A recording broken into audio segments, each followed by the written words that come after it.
even after everything that I've experienced with Anna and spending all that time with her, there's that scientific controlled, sort of rational part of my brain still has doubts. So I wonder what it will take to totally convince me. And then a unique opportunity presented itself. In the course of my work, I had come across the story of Jörg Olsen, an ex-policeman turned conservationist. Jörg and his wife Karen set up the Jukani Predator Park. Here, many big cats rescued from bad zoos and canned hunting farms are offered a home and get lifetime care.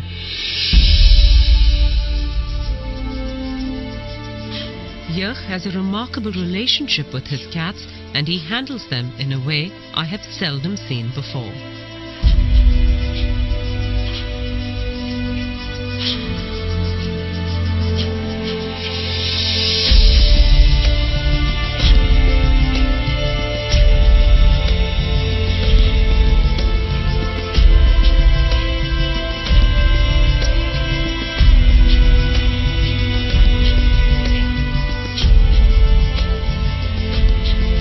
But there was one big cat here that he did not know what to do with.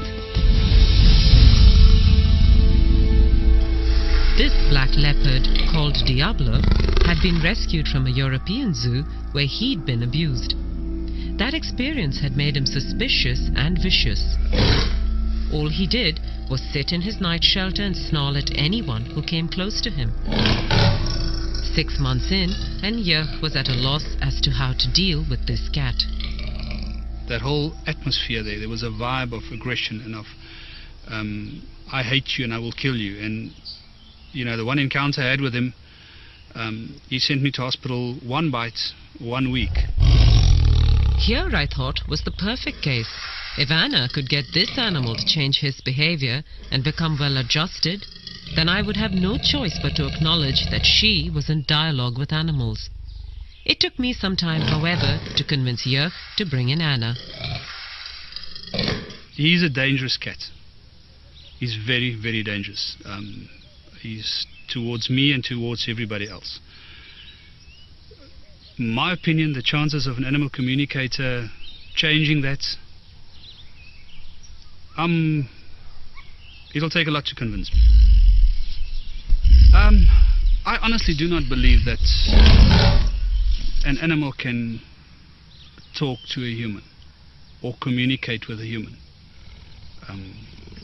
I've had animals my whole life. We give them commands, we give them instructions, and they do it as we habituate them, basically. But I'm very skeptical to think that an animal like Diablo will communicate or can communicate with humans. I am desperate, however. I do not want to lose him. I made sure that Anna had no information on Diablo or his history before she came to speak to the black leopard. I was nervous to see what would happen, as this animal never let anyone near his night shelter without a lot of snarling and growling. But the minute he saw Anna, he calmed down and let her kneel right outside and look at him.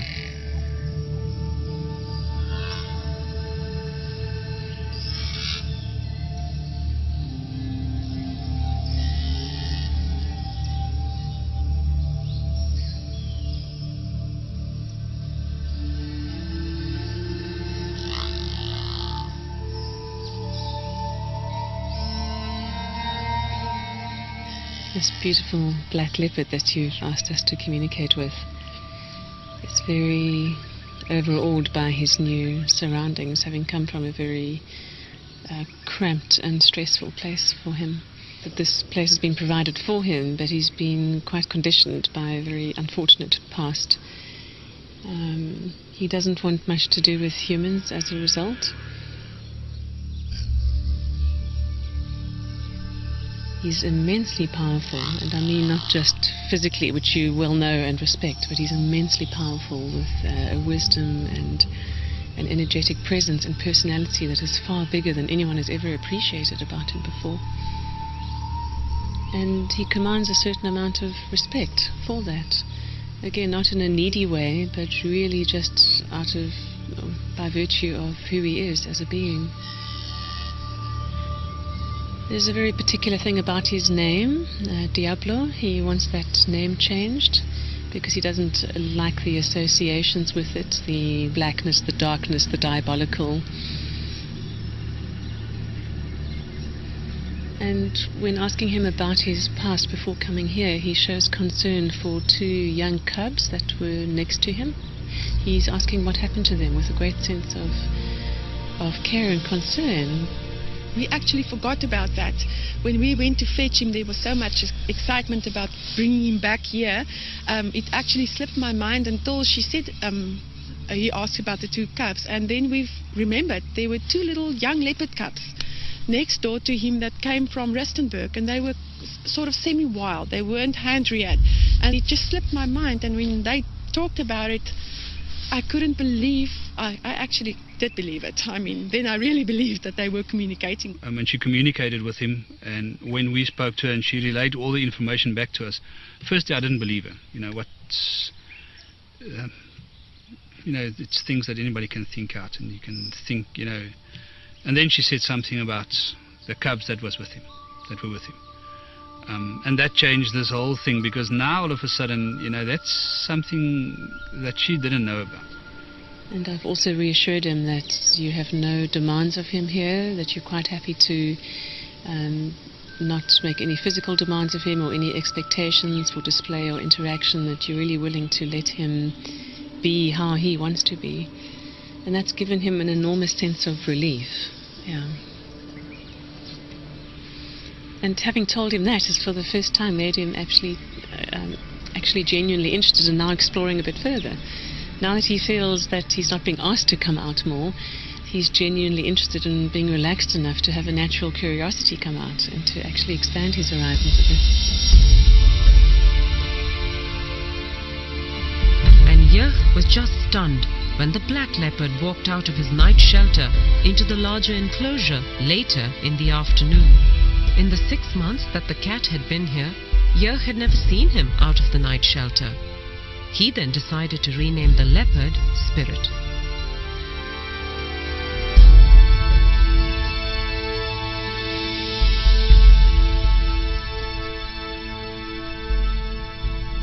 We told him that same afternoon that we're not going to call him Diablo anymore.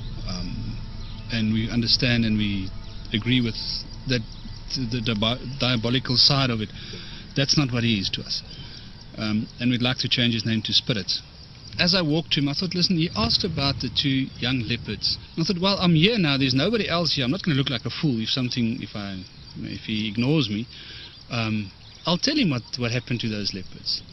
And as I called him and I said Spirit, and he was looking at me, he was lying like that, I said, with regard to the 2 little leopards, I just want to assure you and I want to tell you that they're safe.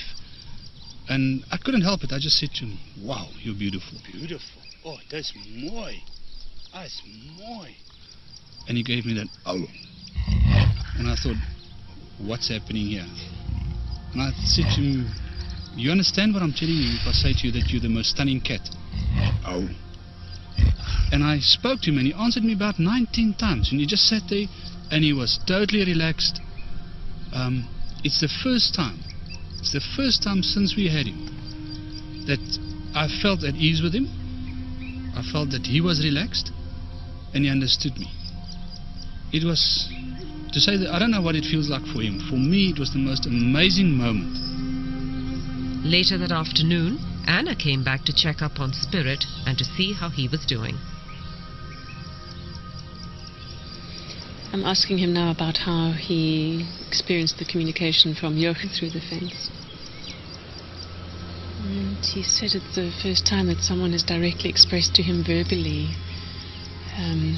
appreciation for who he really is, not how they see him to be. And that really surprised him. He shows me an image of literally stopping in his tracks by surprise at that sense of just this wall of appreciation coming towards him. He is so relieved that nothing's being demanded of him here. He's just so relieved. It's like this weight is lifted from his shoulders. And when he was grunting back, he said he was saying thank you for the thank yous. So for each thank you he was getting, he was saying thank you back.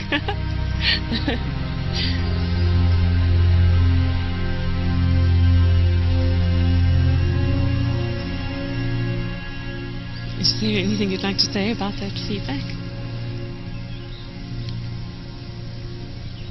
I think we'll talk about this a bit later. I can't listen. So we'll talk about this later. It's unbelievable. I'm overwhelmed.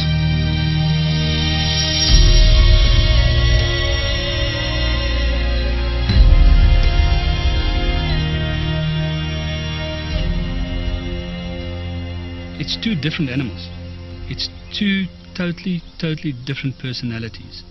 We had a snarling cat, angry at everything, upset about being here, hating humans, hating us for having him here, ready to kill in an instant. To this relaxed black leopard that's lying on top of his log in his shelter is this attitude of you recognize me for who I am now. And it's amazing to talk to him and get the talking and get him to talk back to us. Jurg and Karen attended Anna's workshop on animal communication and now use it regularly with all their animals. It changed my whole life. And spirit and animal communication has taught me, when I work with mother lions, the reactions you get, the communication you get back, the feelings you get. Sometimes you get lions or Queenie, for instance, that's unhappy with something that happened. And I'm not sitting out there wondering what's wrong with her. She tells me, and I can correct it, and I can make her happy because she is in my... I have to look after her. I've got to make her happy.